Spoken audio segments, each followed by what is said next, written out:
তুমি যদি মোটিভেট হওয়ার পর আবার ডিস্ট্রাক্টেড হয়ে যাও, তাহলে তুমি কিসের জন্য বা কোন রিজনের জন্য তুমি ডিস্ট্রাক্টেড হয়ে গেছো সেটা তুমি খাতায় লেখো।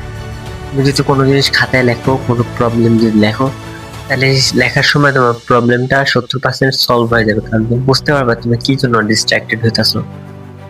বেশি করে সেলফ ইমপ্রুভমেন্টে বই পড়বা, মোটিভেশন রাখবা, ডিসিপ্লিন হবা।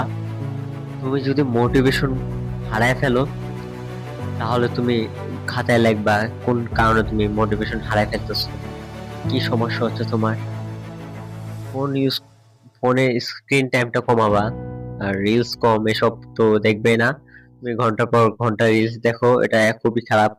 তো এটা করা যাবে না, কারণ তোমার একটা লক্ষ্য থাকা দরকার, গোল থাকা দরকার। তুমি গোল যদি ঠিক মতো না ঠিক করো, তাহলে তুমি বুঝতে পারো না তুমি কোন দিক যাবা।